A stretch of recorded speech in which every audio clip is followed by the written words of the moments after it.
നിരീക്ഷ സ്ത്രീ നാടകവേദി സംഘടിപ്പിക്കുന്ന സ്ത്രീ നാടക പ്രവർത്തകരുടെ സംഭാഷണ പരമ്പരയിലെ 10ാം ലക്കത്തിലേക്ക് സ്വാഗതം.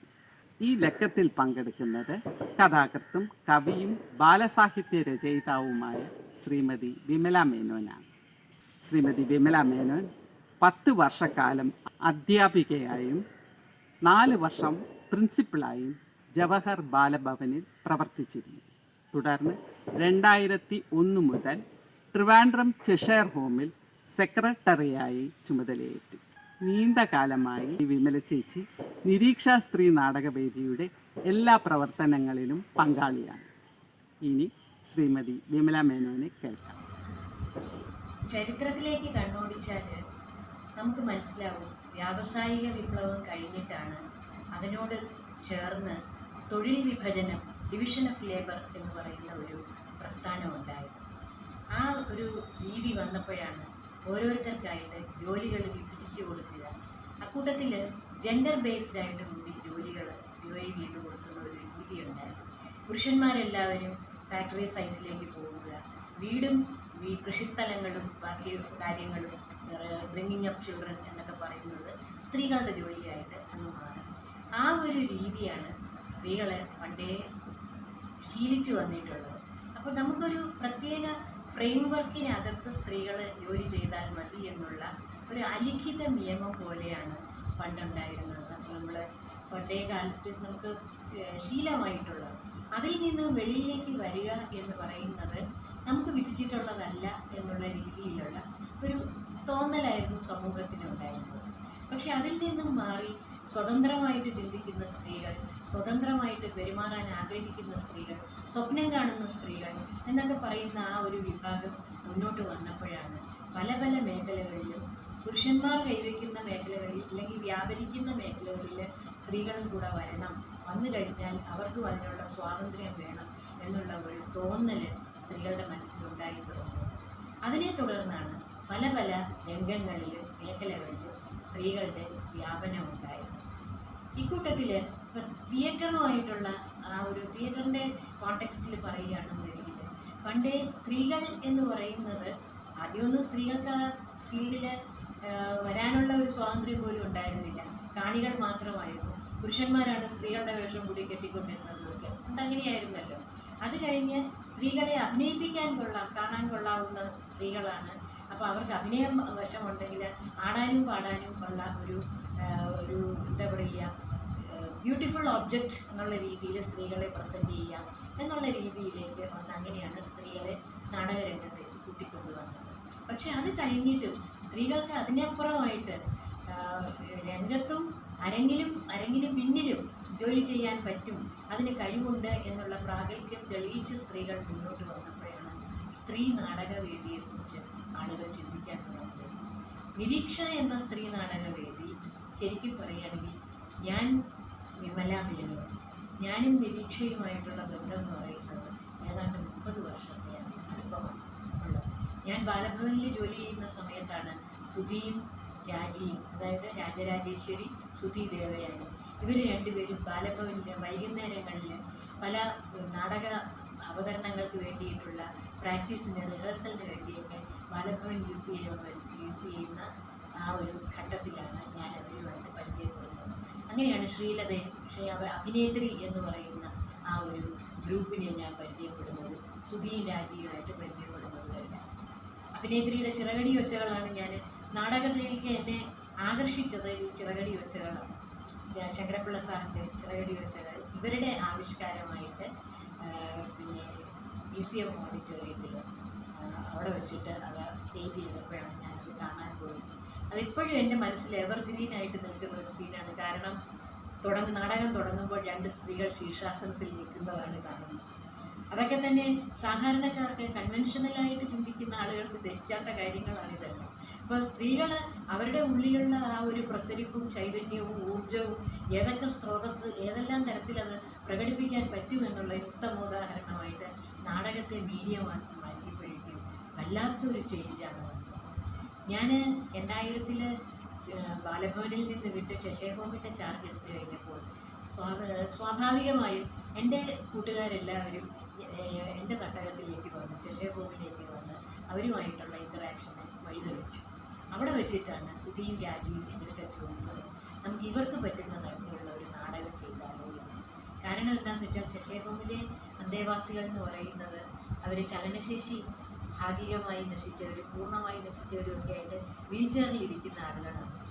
അപ്പോൾ വീൽ ചെയറിൽ ഇരുന്നു കൊണ്ട് വീൽ ചെയറിൻ്റെ മൂവ്മെൻറ്റ്സ് ബേസ് ചെയ്ത് അതിൻ്റെ വ്യതിയാനങ്ങൾ, വേഗതയുടെ വ്യതിയാനങ്ങൾ ഉപയോഗിച്ച് നമുക്ക് അവരുടെ വികാരങ്ങൾ എക്സ്പ്രസ് ചെയ്യാനുള്ള ഒരു ഉപാധി കണ്ടുപിടിക്കാനായിട്ട് ചഷേഹോമിലേക്ക് നാടകത്തിലേക്ക് ട്രൈ ചെയ്യാമെന്ന് ചോദിച്ചപ്പോൾ ഞാൻ സർവാത്മന അവരെ സ്വാഗതം ചെയ്തു. അങ്ങനെ 2003 ഫെബ്രുവരിയിൽ ഞങ്ങൾ ഒരു മാസത്തെ ഒരു തിയേറ്റർ വർക്ക്ഷോപ്പ് ചഷേഹോമിൽ നടത്തി. അന്നേ വരെ ശബ്ദം ഉയർത്തി സംസാരിക്കാൻ പോലും കഴിയാത്ത ആളുകൾ അവിടെ ഉണ്ടായിരുന്നവരെ, അവർക്ക് ഒരുപാട് ഇൻഹിബിഷൻസ് ഉണ്ടായിരുന്നു. അവരെയൊക്കെ ഈ ഒരു മാസത്തെ തിയേറ്റർ വർക്ക്ഷോപ്പ് കൊണ്ട് അവരുടെ സകല മടികളും സങ്കോചങ്ങളും എല്ലാം മാറ്റിയിട്ട് സ്വയം ആവിഷ്കരിക്കാനുള്ള ഒരു സന്ത്രാസം അവരുടെ ഉള്ളിൽ നിന്ന് വരത്തക്ക വിധത്തിൽ അത്രയ്ക്ക് അവരുടെ തോട് പൊട്ടിച്ച് വെളിയിൽ വരുന്ന ഒരു അനുഭവമായിരുന്നു അവർക്കുണ്ടായിരുന്നത്.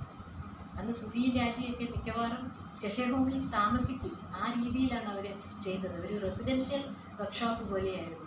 ചഷേഹോമിലെ അന്തേവാസികൾക്കും അതൊരു പുതിയ എക്സ്പീരിയൻസ് ആയിരുന്നു, ഒരു നവ്യ അനുഭവം എന്ന് വേണമെങ്കിൽ പറയാം. എല്ലാവരും രാവിലത്തെ കാപ്പി കഴിയുമ്പോൾ ഉച്ചയൂണ് വരെയുള്ള സമയത്ത് ഞങ്ങളുടെ മൾട്ടിപർപ്പസ് ഹാളുണ്ട്, ഡൈനിങ് ഹാൾ കൺവേർട്ട് ചെയ്തെടുത്തിരിക്കുന്നത്. അവിടെ എല്ലാവരും കൂടെ കൂടും. ഊണിൻ്റെ സമയം വരെ അവിടെ പലതരം തിയേറ്റർ ഗെയിംസും ഒക്കെ ആയിട്ടിരിക്കും. ഒച്ചത്തിൽ കൂവാനും ആക്രോശിക്കാനും ഉറക്കം സംസാരിക്കാനും പൊട്ടിച്ചിരിക്കാനും തേങ്ങിക്കരയാനും ഒക്കെ അവർക്കുള്ള ആ ഒരു മടിയെല്ലാം വിട്ടകന്ന് അവരത് ശരിക്കും എൻജോയ് ചെയ്തു. അത് കഴിഞ്ഞാണ് അവിടുത്തെ ഇൻമേറ്റ്സിൻ്റെ വെച്ച് തന്നെ ആണ് ഞങ്ങൾ ആദ്യത്തെ നാടകം ചെയ്തത്. കനൽപോട് എന്ന് പറയുന്ന നാടകം. കനൽപോടിൻ്റെ ആശയം രാജി കൊണ്ടുവന്ന് കഴിഞ്ഞിട്ട് അതിൻ്റെ സ്ക്രിപ്റ്റ് എഴുതിയത് ഞങ്ങളുടെ അന്തേവാസിയായിരുന്ന സരസു തോമസാണ്. സരസുവിനെ കുറിച്ച് പറയുമ്പോൾ ഏതാണ്ട് 98% ഡിസബിലിറ്റിയുള്ള ആൾ, 5.5 വയസ്സിൽ പോളിയോ വന്നിട്ട് ആ സമയത്ത് she was in her 50s. അത്രയും പ്രായമായിട്ട് ട്രോളിയിൽ കിടക്കുന്ന ആളാണ്. ആ സരസുവാണ് അതിൻ്റെ സ്ക്രിപ്റ്റ് റെഡിയാക്കിയത്. സ്ക്രിപ്റ്റ് റെഡിയാക്കി കഴിഞ്ഞിട്ട് ഇവരെല്ലാവരും സരസു വന്ന് അതിൽ അഭിനയിക്കാനായിട്ടുണ്ടായിരുന്നു. ഞങ്ങളുടെ ഈ നാടകം ഞങ്ങളുടെ സിൽവർ ജൂബിലിയുടെ ഭാഗമായിട്ട് വൈലോപ്പള്ളി ഭവനിൽ ഇൻവൈറ്റഡ് ഓഡിയൻസിൻ്റെ മുന്നിൽ ഓപ്പൺ എയർ സ്റ്റേജിൽ ഞങ്ങൾ അവതരിപ്പിക്കുകയുണ്ടായിരുന്നു. ചഷേഹോമിലെ അന്തേവാസികൾ എനിക്ക് തോന്നുന്നു അവർ ജീവിതത്തിൽ മറക്കില്ല ആ എക്സ്പീരിയൻസ് എന്നുള്ളത്. അത് കഴിഞ്ഞ് ദൂരദർശൻ ആ നാടകം ടെലികാസ്റ്റ് ചെയ്തു. പിന്നെ സൂര്യയുടെ തിയേറ്റർ ഫെസ്റ്റിവലിൻ്റെ സമയത്ത് VJT ഹാളിൽ ഞങ്ങൾ ഈ നാടകം അവതരിപ്പിച്ചു. ഒന്നാലോചിക്കണം, പലതരത്തിലുള്ള അംഗവൈകല്യങ്ങളുള്ള ആളുകൾ, അതിൽ 1-2 പേര് മാത്രമേ നടക്കാൻ പറ്റുന്നവരുണ്ടായിരുന്നുള്ളൂ. ബാക്കിയുള്ളവരെല്ലാവരും വീൽചെയറിലായിരുന്നു. അത് കഴിഞ്ഞ് ആ ഒരു സീസൺ കഴിഞ്ഞപ്പോഴേക്കും എന്നോട് ഞങ്ങളുടെ ഇൻമേറ്റ്സൊക്കെ ഇങ്ങോട്ട് ചോദിക്കാൻ തുടങ്ങി, ഇനി നാടകമില്ലേ മാഡം, ഇനി നാടകമില്ലേ മാഡം. കാരണം അവർ ആ നാടകത്തിൻ്റെ ആ ഒരു ടീം വർക്കിൻ്റെയും ആ ഒരു എക്സ്പോഷറിൻ്റെയൊക്കെ രസം അറിഞ്ഞു കഴിഞ്ഞപ്പോഴേക്കും അവർക്ക് എന്ത് ചെയ്യാനുള്ള ഒരു ധൈര്യം അവരുടെ മനസ്സിലുണ്ടായി. അതൊക്കെ ഈ നാടകമെന്ന് പറയുന്ന ആ മീഡിയത്തിൻ്റെ പ്രത്യേകതയാണ്. ഇത്രയേറെ ആളുകൾ ഇത്രയേറെ ദിവസങ്ങളിൽ ഒന്നിച്ച് വർക്ക് ചെയ്ത് ഒരു പ്രോഡക്റ്റ് കൊണ്ടുവന്ന് പബ്ലിക്കിൻ്റെ മുന്നിൽ പ്രസൻറ്റ് ചെയ്യാന്ന് പറയുന്നത്, പിന്നെ അവരുടെ ഫീഡ്ബാക്ക് എന്ന് പറയുന്നത് അവർക്ക് ആലോചിക്കാൻ പോലും വയ്യാത്ത തരത്തിലുള്ള ഒരു ഡയമെൻഷനിലേക്ക് അത് പോകുകയുണ്ടായി. അത് കഴിഞ്ഞിട്ട് പിന്നെ 2013 ഞങ്ങൾ 13-14 കുടുംബശ്രീയുടെ ഒരു ആനുവൽ ഫംഗ്ഷന് ഞങ്ങൾ നാടകം ചെയ്തു. അഗ്നിച്ചിറകുകൾ എന്നായിരുന്നു ആ നാടകത്തിൻ്റെ പേര്. വളരെ സ്യൂട്ടബിൾ ആയിട്ടുള്ളൊരു പേരാണ്. കാരണം എന്താണെന്ന് വെച്ചാൽ ഒരു പക്ഷിക്ക് സുഗമമായ പറക്കലിന് 2 ചിറകുകൾ ആവശ്യമുണ്ട്. ആ 2 ചിറകുകളുടെ താളനിബിദ്ധമായ പറക്കലിലാണ് പക്ഷി ആകാശത്തേക്ക് ഉയരുന്നതും പറക്കുന്നതുമെല്ലാം. ആ പറക്കൽ സാധ്യമാകുന്നതിന് ഈ 2 ചിറകുകൾ വേണം. പക്ഷേ ചഷേഹോമിനെ സംബന്ധിച്ചിടത്തോളം ഒറ്റച്ചിറകുള്ള പക്ഷിയെ പോലെയാണ് അവിടുത്തെ അന്തേവാസികൾ. അപ്പോൾ അവർക്ക് ഒരു കാര്യം ചെയ്യണമെങ്കിൽ ഉള്ള ചിറകിന് അഗ്നിയുടെ ഊർജ്ജം ഉണ്ടെങ്കിൽ മാത്രമേ അവർക്ക് പറ്റുള്ളൂ. അതുകൊണ്ടാണ് അഗ്നിച്ചിറകുകൾ എന്നതിന് പേരിട്ടത്. പക്ഷേ ആ നാടകം ഇവോൾവ് ചെയ്തത് തന്നെ ഒരു പ്രത്യേക തരത്തിലായിരുന്നു. ആർക്കും അറിയില്ലായിരുന്നു നാടകത്തിൻ്റെ സ്ക്രിപ്റ്റും സംഭാഷണവും ഒക്കെ റെഡിയായി വരികയാണെന്നുള്ളത്. കാരണം ഓരോ കോണ്ടെക്സ്റ്റിൽ ഇവരെങ്ങനെ റിയാക്ട് ചെയ്യും, ഒരു സന്ദർഭം അവർക്ക് കൊടുത്തു കഴിഞ്ഞിട്ട് അത് ഇവരെല്ലാവരുമായിട്ടിരുന്ന് ഡിസ്കസ് ചെയ്ത് ഇതെങ്ങനെയായിരിക്കും ഓരോരുത്തരുടെയും റിയാക്ഷൻ. അപ്പോൾ ഓരോരുത്തർ ഓരോ കാര്യം പറയും, ഒരു സംഭാഷണം അവിടെ ഉണ്ടാവും, ആ ഡയലോഗ് കുറിച്ചെടുക്കും. അങ്ങനെയാണ് ഈ നാടകത്തിൻ്റെ സംഭാഷണം കൊണ്ടുവരുന്നത്. ഇത് ഞങ്ങൾ നിശാഗന്ധി ഓഡിറ്റോറിയത്തിലാണ് ചെഷേബവും കുടുംബശ്രീക്ക് വേണ്ടി അവരുടെ ആനുവൽ ഫംഗ്ഷന് വേണ്ടി പ്രസൻറ്റ് ചെയ്തു. കേരളത്തിൽ അങ്ങോളം ഇങ്ങോളം ഉള്ള അയൽക്കൂട്ടങ്ങളിലെ റെപ്രസെൻറ്റേറ്റീവ്സ് മുഴുവൻ നിശാഗന്ധി ജനനിബിഡമായിരുന്നു. നാടകം തീർന്നു കഴിഞ്ഞിട്ട് കുടുംബശ്രീയുടെ എക്സിക്യൂട്ടീവ് ഡയറക്ടറായിരുന്ന വത്സലകുമാരി സ്റ്റേജിൽ വന്നിട്ട് പറഞ്ഞു, ഈ നാടകത്തെക്കുറിച്ച് ആർക്കെങ്കിലും എന്തെങ്കിലും സംസാരിക്കണമെന്നുണ്ടെങ്കിൽ സംസാരിക്കാമെന്ന് പറഞ്ഞു. എല്ലാവരും പാർട്ടിസിപ്പൻസ് എല്ലാവരും ആക്ടേഴ്സും എല്ലാവരും വീട്ടിലെ വീൽ ചെയറിൽ ഇരിക്കുകയാണ്. പക്ഷേ ആരും ഒന്നും വേണ്ടിയില്ല. ഞങ്ങൾ സ്റ്റേജിൽ നിന്ന് ഇറങ്ങിക്കഴിഞ്ഞപ്പോൾ എവിടെ നിന്നില്ലാതെ ഒരുപാട് പേര് വന്ന് ഓരോരുത്തരുടെയും കൈ പിടിച്ചിട്ട് ഞങ്ങൾക്കൊക്കെ പറയണമെന്നുണ്ടായിരുന്നു, പക്ഷേ ഈ തൊണ്ടയുടെ ഇവിടെ നിന്ന് എന്തോ തടഞ്ഞു നിൽക്കണ പോലെ തോന്നുന്നു, ഞങ്ങൾക്കൊന്നും സംസാരിക്കാൻ പറ്റിയില്ല എന്നാണ് പറഞ്ഞത്. 13 പേരുള്ളവരിൽ 2 പുരുഷന്മാരാണ് ഉണ്ടായിരുന്നത്, ബാക്കി 11 പേര് സ്ത്രീകളായിരുന്നു. അപ്പം ഇങ്ങനെയൊക്കെ ഈ നാടകം അവതരിപ്പിക്കാൻ, ഇവരുടെ ഉള്ളിൽ ഉറങ്ങിക്കിടക്കുന്ന ആ കലയെ പ്രോത്സാഹിപ്പിക്കാൻ, ആ ചെറിയ തരി ഊതി വലുതാക്കി ഒരു അഗ്നിയായി ആളി കത്തിക്കാനുമുള്ള കഴിവെന്ന് പറയുന്നത് ഈ നിരീക്ഷയുടെ പിന്നിലുള്ള കൈകളുടെ കഴിവാണ്. അത് പറയാതിരിക്കാൻ പറ്റില്ല. കാരണം എന്താണെന്ന് വെച്ചാൽ സ്ത്രീകൾ മാത്രമായിട്ട് ചെയ്യുന്ന കാര്യങ്ങൾ, സ്ത്രീകൾ അഭിനയിക്കുക മാത്രമല്ല, script writing, dialogue writing, screen play, പിന്നെ പ്രൊഡക്ഷൻ്റെ യൂണിറ്റിലുള്ള സകല വർക്കുകളും, സെറ്റ് ഡിസൈനിങ്, ലൈറ്റിംഗ്, സൗണ്ട്, പിന്നെ കോസ്റ്റ്യൂം ഡിസൈനിങ്, പ്രോപ്പർട്ടീസ് ഉണ്ടാക്കുക, ഇത് റെക്കോർഡിങ്, ഇതെല്ലാം സകല കാര്യങ്ങളിലും സ്ത്രീകളെ കൊണ്ടുവന്ന് ഓരോ കാര്യങ്ങൾ ചെയ്യിക്കാനുള്ള വർക്ക്ഷോപ്പുകൾ കൊടുക്കുക, അതൊക്കെയാണ് നിരീക്ഷയിൽ ചെയ്തിരുന്നത്. നിരീക്ഷ ഒരുപാട് കാര്യങ്ങൾ ചെയ്തിട്ടുണ്ട്.